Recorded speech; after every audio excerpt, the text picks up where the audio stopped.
Hello, turtle doves. New, cool guitar day that I'm eager to share with you now. Somehow, gosh, I'm looking great. It feels good to look this great. Somehow, I've never shown my 70s Ovation Breadwinner on the channel. If you're not familiar with the Ovation Breadwinner,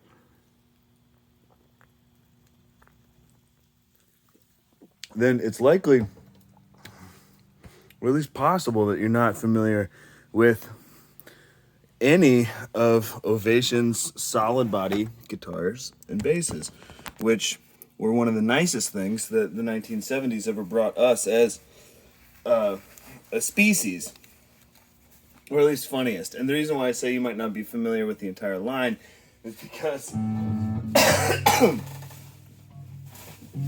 the Breadwinner is, I think the sickest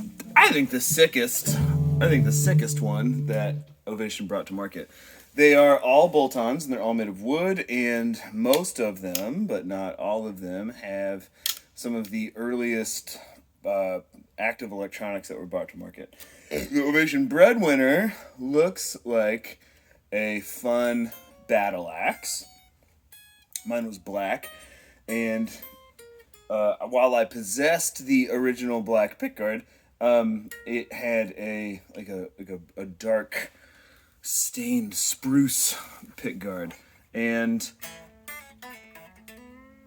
I bought it at a yard sale, and then I sold it to somebody nearby, and this is years ago, and I never did any kind of little like documentation or write it down about it. It's just like, has anybody's hair ever looked this cool and good? And it just played brilliantly. The finish, while black, had like a sort of textured feel to it, kind of like a rhino liner, like a less severe rhino liner, like in the back of trucks. And it was bolt on, like I said, and the active electronics were cool, and it was 24 frets. Notable players of the Breadwinner include Glenn Campbell, the guitarist from ABBA, Roy Clark, some others, and I'm sure there's like a kind of like a SG-esque one called the Preacher, which is dope. The Viper is sick, which is like a single cut. That one is not active. Anyway, it was a cool guitar, and then I got it back, and I was like, oh man, I'm keeping this one forever. And it turns out I was wrong. The active electronics sound really great, but they kind of are easier to dial in like a studio setting and in a kind of a clean only. It's not that you can't play not clean with them, it's just that clean is what they wanted to be. And I find myself not wanting to use the guitar for like a gig or to just like write on it, just kind of sat around. Which brings me to the topic of today's union, of today's documentation, because I traded it for a brand that I have never possessed before. I traded that Ovation Breadwinner for the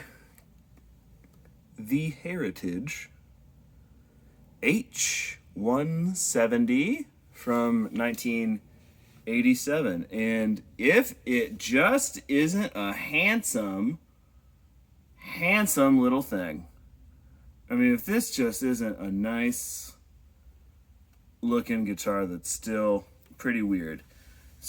Heritage Heritage, if you did not know, is the brand that emerged from the closing of Gibson's first factory in Kalamazoo, Michigan. And when Gibson pulled out and closed that factory, the employees of that factory got together and bought that goddamn factory and started Heritage Guitars, making new guitars, non-Gibson guitars, out of the same materials and on the same machines and as Gibson. And this one is from the second year that Heritage existed. This is probably reminding you of a lot of different things all at once. I didn't know that this guitar existed until it was offered to me. So differences between, does it in hand it feels like an alternate universe Gibson. The finish feels so nice. It plays great. The neck is a little bit tinier than I maybe would normally choose, but it seems to suit this instrument. I would call it like a kind of like a 60s-ish, slim taper-ish situation. One piece mahogany neck, cool stinger on the back. It would have had Grovers originally. These are replacement locking Grovers. Rosewood fingerboard, maple cap, and a beautiful two-piece mahogany back. So what does that look like? Well, that kind of looks like it's got a nice deep dish sort of top carve on the maple, two-pneumatic bridge, and a slicker looking stop tailpiece. Well, gosh darn it, did they make this is just a double cut Les Paul. You can't fool me. This is just a double cut Les Paul. Cool little peekaboo. I don't know if the light's gonna behave, but cool little peekaboo for the maple cap right here. Well, it's not a Les Paul because look this part. This part's not a Les Paul. This part's gone.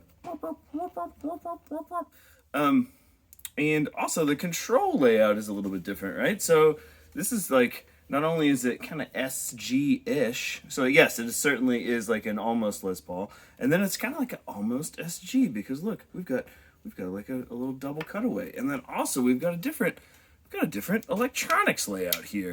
We've got our selector switch down near the control knobs as you would in SG land, and you've got a 3-knob layout with a volume for each pickup.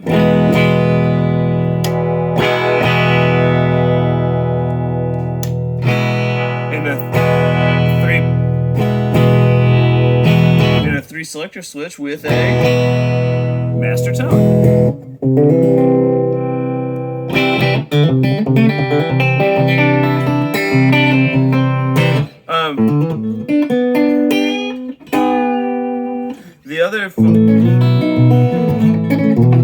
I've tweaked some setup things like truss rod and pickup height and screw height and stuff.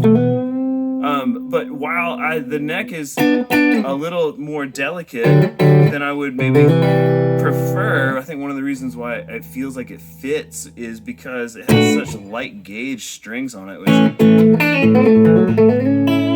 Because I'm an idiot,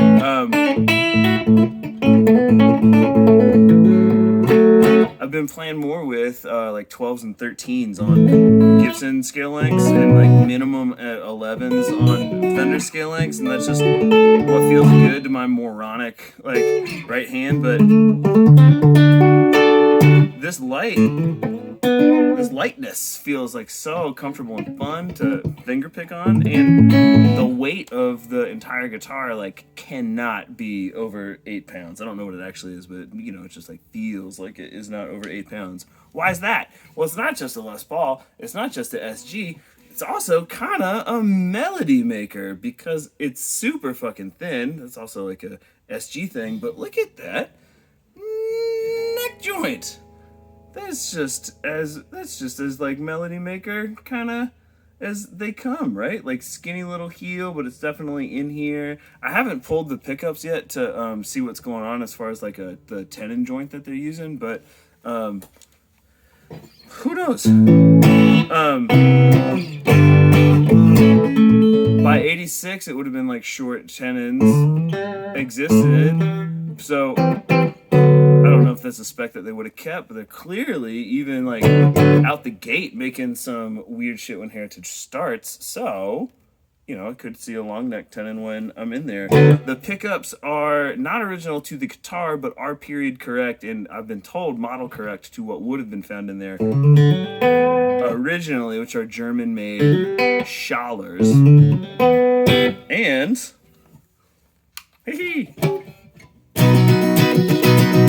coil split or tap humbucker, and on the bridge pickup also, ooh, there's the humbucker in the middle. It's really fun to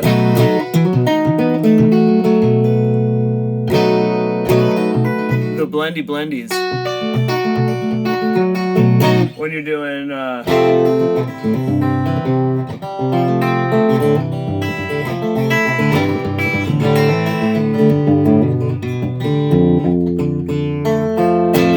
when you're doing blendies with single coil and humbucker, is super satisfying. I haven't been able to find a ton of information on these guys, the H170s in particular. And I've seen one online right now that has EMGs in it, where the seller is saying that they were original. And he also mentioned something that when the buyers had kind of like a spec sheet that they could choose from. So while I know that the coil splitting was not original to this particular guitar, just by what the wiring cavity looks like, Schallers in the 80s were coil splittable, or they existed. I don't know if they were being used by this one. And so, I don't know. That's all. But look, it's this cute little thing. I don't know. I just wanted to talk about it. And sometimes when I talk about things, I realize stuff I didn't know I liked or disliked. It's just so fucking light, and you can really like and kind of throw it around. It's